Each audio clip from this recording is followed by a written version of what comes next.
Welcome again to the KYT classes. आज के video में हम लोग पढ़ने वाले हैं ग्रेविटेशन के बारे में, जो कि बहुत ही अच्छा और इंटरेस्टिंग टॉपिक है क्लास 9th का।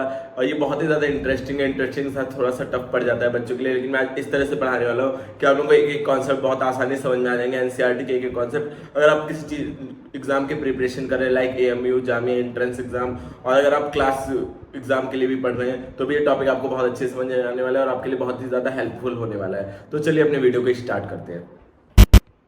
पहले हम लोग जानेंगे इंट्रोडक्शन के बारे में। देखेंगे आज हम लोग का टॉपिक क्या है, ग्रेविटेशन है। और ग्रेविटेशन में हम लोग पढ़ेंगे कि ग्रेविटेशनल फोर्स होता क्या है और क्या ग्रेविटेशनल फोर्स बस खाली अर्थ ही लगाती है या और भी चीज़ों के पास ग्रेविटेशन होता है। ठीक है, तो सबसे पहले क्या है ग्रेविटेशन। आप ये चीज़ अपने मन से मिसकंसेप्शन हटा दीजिए कि ग्रेविटेशन वही फोर्स होता है जो अर्थ हम लोगों को खींचे रखी हुई है। ठीक है, ऐसा कोई ये जरूरी नहीं है कि अर्थ ही बस खाली ग्रेविटेशन फोर्स लगाती है। ठीक है, हर एक ऑब्जेक्ट जिसके पास मास होता है, each and every object which has mass have gravitational force। ठीक है, ऐसा नहीं बोल सकते कि अर्थ ही बस एक ग्रेविटेशनल फोर्स लगाती है।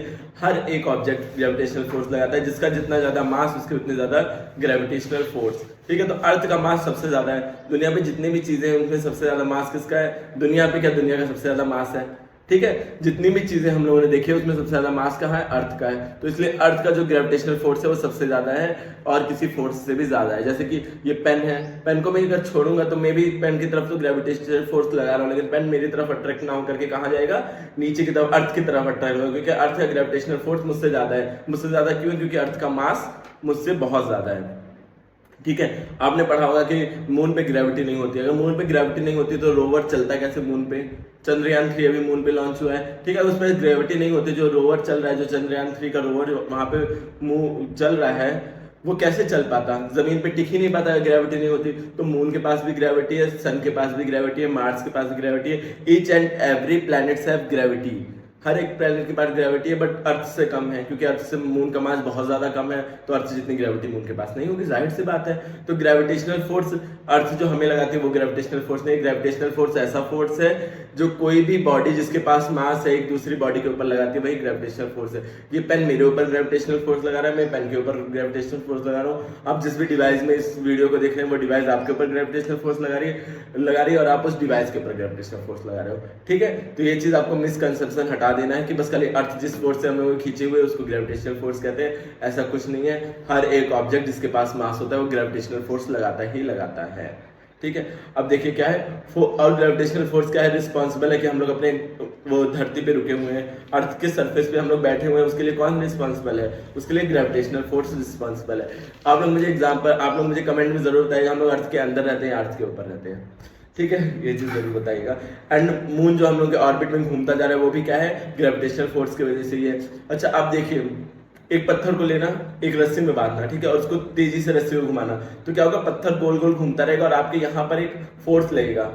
ठीक है, ये जो धागा है वो उसको बांधे हुए है, वो खींचे हुए है, उस पत्थर को खींचे हुए। अगर वो पत्थर को ना खींचे हुए होता तो क्या पत्थर रुका होता? पत्थर दूर भाग जाता, कहीं भाग जाता। तो उस धागे ने क्या है? ग्रेविटेशनल फोर्स, एक फोर्स लगाया हुआ है। उस फोर्स को क्या बोलते हैं? Centripetal force. ठीक है, इसके बारे में डिटेल में हम लोग पढ़ेंगे, बट ये समझ लेना कि जैसे अर्थ के चारों ओर मून घूम रहा है तो अर्थ उसके ऊपर उसको खींचे हुए अपनी तरफ। अगर खींचे नहीं होते तो मून ऑर्बिट से बाहर निकल के कहीं पे भी भाग जाता है। ऐसे ही आप धागे में पत्थर बात करके घुमाओगे गोल गोल, तो पत्थर गोल गोल सर्कुलर मोशन करेगा, लेकिन और उसका फोर्स जो रहेगा आपको कहाँ पे महसूस होगा? हाथ के ऊपर। ऐसे ही अर्थ अपने ऊपर खींचे हुए उसको, पत्थर को, पत्थर नहीं मून को। ठीक है, अगर मून को नहीं खींचे होते तो मून कहीं पे भी घूमते हुए चला जाता ऑर्बिट से बाहर, हमारे पास मून नहीं रह जाता, चंदा मामा नहीं रह जाते। ठीक है, फिर ऐसे मून और हम लोग जो चलते हैं या खड़े हैं वो भी ग्रेविटेशनल फोर्स की वजह से। अर्थ हम लोग को खींचे हुए, अगर नहीं खींचती तो क्या होता? हम लोग नहीं चल पाते। ठीक है, हम लोग अर्थ पे रहते ही नहीं, हम लोग हवा में उड़ते रहते हैं। इमेजिन करो सब लोग हवा में उड़ रहे हैं, कहीं जाने के लिए किसी ट्रांसपोर्ट की जरूरत नहीं है, जिस तरह फोर्स लगा उधर उड़ते हुए चले गए। फोर्स तो आपको पता होगा, पिछले चैप्टर में हम लोगों ने पढ़ा है। ठीक है, अब यूनिवर्सल लॉ ऑफ ग्रेविटेशन होता क्या है? ठीक है, every point mass attract every other point mass with a force. देखो, कोई भी पॉइंट मास मतलब कोई छोटा सा भी मास होगा, पॉइंट मास मतलब छोटा सा, कोई तिनका भी होगा, दूसरे तिनकों को अट्रैक्ट करता है अपनी तरफ। ठीक है, ये यूनिवर्सल लॉ ऑफ ग्रेविटेशन है। इसी को फोर्थ लॉ ऑफ न्यूटन भी बोलते हैं। यानी कि ये फोर्स का लॉ है, ये ग्रेविटेशन का लॉ है, लेकिन ये न्यूटन ने दिया था, इसलिए इसे fourth law of Newton. So first point क्या है, लॉ ऑफ ग्रेविटेशन का, यूनिवर्सल लॉ ऑफ ग्रेविटेशन की हर एक ऑब्जेक्ट दूसरे ऑब्जेक्ट को अट्रैक्ट करता है, ये फर्स्ट पॉइंट है। सेकंड पॉइंट क्या है, जो the force is directly proportional to the product of their mass. जो दो बॉडीज है, मान लो एक बॉडी ये है, इसका मास क्या है, कैपिटल एम है। ये येलो व्हाइट कलर से लिखेंगे, वाइटिंग से दिखेगा ही नहीं, शिट, रेडिंग से लिखते हैं, ठीक है। ये मान लो ये कैपिटल एम है, बड़े वाले का मास, छोटे वाले का स्मॉल एम है, तो फोर्स जो होगा वो डायरेक्टली प्रोपोर्शनल टू क्या होगा, capital M and into small m. Proportional का मतलब क्या होता है कि अगर ये मास आपका बढ़ेगा तो आपका फोर्स भी बढ़ता रहेगा, अगर मास कम होगा तो फोर्स भी कम होगा। मतलब इन दोनों के प्रोडक्ट का मास अगर कम होता रहेगा, प्रोडक्ट की वैल्यू कम होगी तो फोर्स कम होगा, प्रोडक्ट की वैल्यू ज्यादा होगी तो फोर्स ज्यादा होगा। आपको पता ही है, अर्थ और मेरा, अगर मेरी बॉडी का जो मास है उसको अर्थ के मास से प्रोडक्ट किया जाए, मल्टीप्लाई किया जाए तो मास बहुत ज्यादा आएगा, इसलिए फोर्स बहुत ज्यादा अर्थ लगाती है। अर्थ से नीचे हम लोग गिरते नहीं है, ठीक है। अर्थ से नीचे, यानी कि बेड से नीचे, अर्थ से नीचे नहीं गिरते। अर्थ से नीचे गिर करके हम लोग वहां नहीं जाते हैं, क्या बोलते हैं, सोलर सिस्टम में नहीं गिरते हैं, ठीक है। क्योंकि अर्थ बहुत ही ज्यादा फोर्स से हम लोग को खींचे हुए। ज्यादा फोर्स क्यों लगा है, क्योंकि अर्थ का मास बहुत ज्यादा है, उसमें मेरा मास को मल्टीप्लाई कर दे तो बहुत ज्यादा हो गया मास, ठीक है। तो अर्थ हम लोग क्या है, खींचे हुए है। अगर ऐसे मेरे जगह कोई हल्का सा बच्चा होता तो हवा में उड़ने लगता, हल्का सा बच्चा तो नहीं, लेकिन हल्का सा कागज या फिर बैलून आपने देखा होगा हवा में उड़ने लगता है, क्योंकि वेट बहुत कम होता है, तो ग्रेविटी ज्यादा अट्रैक्ट नहीं कर पाती है, ठीक है। इससे आपको पता चलेगा जितना ज्यादा मास उतना ज्यादा फोर्स, तो force is directly proportional to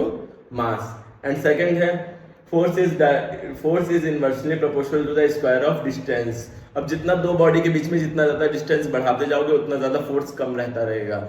जैसे आपने देखा होगा जब मून से बाहर किसी भी रॉकेट को भेजते हैं तो बहुत तेज स्पीड से भेजते हैं, जब अर्थ के बाहर, मतलब मून से नहीं, अर्थ के बाहर जब रॉकेट चला जाता है, डिस्टेंस जब बहुत ज्यादा हो जाती है तो अर्थ का क्या, ग्रेविटेशन काम करना बंद हो जाता है। एक लिमिट है ना, अर्थ के भी ग्रेविटेशन की एक लिमिट है, तो वो लिमिट जब खत्म हो जाती है जब बहुत ज्यादा दूर कोई भी चीज चली जाती है, ठीक है। तो डिस्टेंस पे डिपेंड करता है, जितनी ज्यादा आप डिस्टेंस बढ़ाओगे उतना ज्यादा फोर्स क्या होगा, आपका कम होता रहेगा। तो डिस्टेंस अगर आपने थोड़ी सी भी बढ़ाई तो फोर्स क्या होता है, स्क्वायर में कम होता है, एक्सपोनेंशियल कम होता है। जैसे आपने फोर्स इज इनवर्सली प्रोपोर्शनल लिया है ना, तो force is inversely proportional to I square, मतलब आप थोड़ा सा भी डिस्टेंस बढ़ाओगे फोर्स क्या हो जाएगा, एक्सपोनेंटली कम हो जाएगा, बहुत कम होने लगेगा फोर्स, ठीक है। डिस्टेंस बढ़ा जाओगे फोर्स कम होता चला जाएगा आपका, ठीक। आई होप आपको ये समझ में आया होगा ये चीजें। तो आपको दो चीजें, दो फैक्टर्स निकल के आते हैं, क्या है, force is directly proportional to m1 m capital M small m, और F is inversely proportional to R square. मतलब R मान लो दो डिस्टेंस है, R या एनसीईआरटी में आपके D से डिनोट किया है, ठीक है। R ले लो या D ले लो, बात देखी है, ठीक। एनसीईआरटी में D से डिनोट किया तो हम D स्क्वायर ही लेंगे। तो आपका क्या आया निकल करके, F is directly proportional to m upon D square, ठीक है। अब ये जो प्रपोर्शन का साइन होता है इसको हटाने के लिए किसी एक कांस्टेंट की जरूरत होती है, तो वो कांस्टेंट आप क्या लोगे, कैपिटल जी। हम लोग क्या लेते हैं इसको, कैपिटल जी, ठीक है। इसको क्या बोलते हैं, ग्रेविटेशनल कांस्टेंट, इसको कैपिटल जी बोलते हैं, और इसकी फाइनाइट वैल्यू होती है, ठीक है। फाइनाइट वैल्यू को हम लोग देखते हैं आगे। तो कैपिटल जी की जो फाइनाइट वैल्यू होती है वो आपको याद रखने वाली चीज है, ठीक है। आपको लर्न कर लेना है, रट लेना है ये चीज। आपको स्क्रीन पे भी दिख रही होगी और मैं यहाँ लिख भी देता हूँ ताकि कंफ्यूजन ना हो आपको, ठीक है। -11 यही है कैपिटल जी की value, newton metre square kilogram square, ठीक है। अब इसकी यूनिट कैसे आई, बेटा कंफ्यूजन क्या होता है, कैपिटल जी की यूनिट क्या होती है और कैपिटल जी का फॉर्मूला क्या होता है। कैपिटल जी हम लोग निकालें कैसे, फोर्स कैसे निकालें, पहले फोर्स निकालने के लिए कैपिटल जी की जरूरत है, अब कैपिटल जी कैसे निकालें, ठीक है। क्वेश्चन क्या आता है कि कैपिटल जी हम किस तरह निकालें। अब जी आपको बताया था मैंने, क्या होता है, G is constant that determine the strength of gravitational attraction, जो बताता है कितना ग्रेविटी हम लोग को अट्रैक्ट कर रही है, वही क्या होता है, ग्रेविटेशनल कांस्टेंट, जिसको कैपिटल जी बोलते हैं। स्मॉल जी तो आपने पिछले चैप्टर में पढ़ा था, मोशन चैप्टर में। कैपिटल जी स्मॉल जी क्या होता है, gravitational acceleration due to gravity. तो उसमें इन दोनों में कंफ्यूज नहीं होना है, अभी इन दोनों का डिफरेंस भी आएगा इसी चैप्टर में, तो दोनों में कंफ्यूज नहीं होना है। कैपिटल जी क्या होता है, ग्रेविटेशनल कांस्टेंट, जिसकी वैल्यू क्या होती है 6.674 into 10⁻⁻11 newton metre square kilogram square. अब ये कैसे आया, ठीक है, सवाल बनता है कि कैसे आया, इसकी यूनिट कैसे आई, ठीक है। नेक्स्ट स्लाइड में है यूनिट नहीं है, नेक्स्ट स्लाइड में डायरेक्ट क्वेश्चन दिया हुआ है, ठीक है। तो आपने क्या पढ़ा था, F is equal to capital G m1 capital M small m upon D square, ठीक है। अब आपको G की वैल्यू चाहिए ना, तो G इज इक्वल टू क्या हो जाएगा, ये D उधर जाएगा तो F इंटू डी स्क्वायर हो जाएगा, distance square upon M capital M और स्मॉल m। ये उल्टा क्यों है? क्योंकि डी यहाँ डिवीजन में था, उधर जाएगा मल्टीप्लीकेशन में हो जाएगा, और ये मल्टीप्लीकेशन में था, यहाँ आएगा डिवीजन में हो जाएगा। तो फोर्स की यूनिट आपको पता है, बचपन से पढ़ते आ रहे हो, क्या होता है? न्यूटन। और डिस्टेंस की यूनिट आपको पता होगा, मीटर होती है, और स्क्वायर लगा तो मीटर स्क्वायर। अब पर किलोग्राम स्क्वायर, यहाँ पे पर का निशान है, पर मतलब कि माइनस पे पावर हो जाएगी डिनोमिनेटर में। मास, दोनों का मास को जब मल्टीप्लाई करोगे दो मास को तो आ जाएगा स्क्वायर में, केजी स्क्वायर। आई होप आपको ये चीज समझ में आई होगी, कैसे हुआ ये, यूनिट कैसे आई जी की, ठीक है। और जी की वैल्यूज हम लोगों को एक्सपेरिमेंट से मिली है, ठीक है। बहुत बड़े बड़े लेबोरेटरीज में, वैक्यूम में सब एक्सपेरिमेंट हुए, इसलिए हम लोग को ये वैल्यू मिली है, ठीक है। अब हम लोग करते हैं इसी फॉर्मूले पे क्वेश्चन को सॉल्व, ठीक है। आपके एनसीईआरटी में ये पहला क्वेश्चन दे रखा है एग्जाम्पल में, ये क्वेश्चन को हम लोग सॉल्व करेंगे। क्या दे रखा है? मास ऑफ ए अर्थ, अर्थ का मास को ले लेते कैपिटल एम।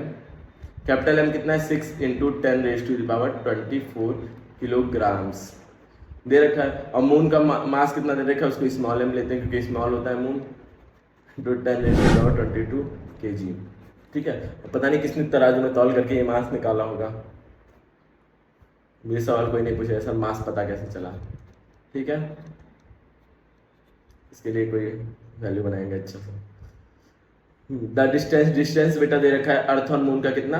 10⁻⁴ इतना दे रखा है, ठीक है, किलोग्राम, वो किलोमीटर। आपको क्या बताना है? कैलकुलेट द फोर्स कैलकुलेट करना है। तो F = आपने पढ़ा था, और यहाँ पे दे रखा है जी की वैल्यू, ठीक है। आपको याद करके रखना है जी की वैल्यू, किसी क्वेश्चन में दिया होता है, कभी नहीं दिया होता, लेकिन आपको ये चीज रट लेनी है, आज नहीं तो कल ये काम आएगा ही आएगा।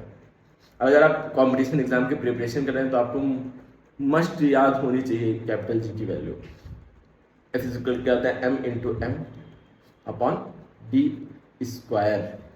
अभी बहुत ही लंबी कैलकुलेशन जाने वाली, ठीक है। m/m मतलब ये दोनों m मास है, 6 × 10⁻24 × 7.4 × 10⁻22 अपॉन d² मतलब 3.84 × 10⁵, और स्क्वायर है मतलब दो बार ये चीजें 10⁵, ठीक है। ये आपको समझ में आया होगा। अब देखिए एक्सपोनेंट एंड पावर अगर आपने पढ़ रखा होगा तो आपको समझ में आ जाएगा, ये वाला जो 10 है दोनों बेस सेम है, तो पावर्स क्या होंगे? जुड़ जाएंगे। बस खाली नंबर्स को यहाँ लिखो, 6 × 7.7 × 10⁻64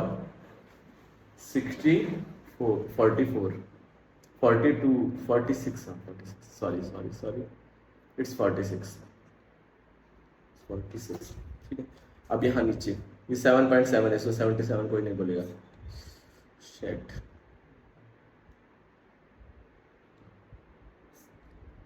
ये लाइन सीधी क्यों नहीं बनाई मुझसे? आई डोंट नो, ठीक है। 10⁻10⁻⁴ क्या हो जाएगा? 3.84 × 3.84 × 10⁻10, ठीक है। अब आप इसको कैलकुलेट एक बार करिएगा।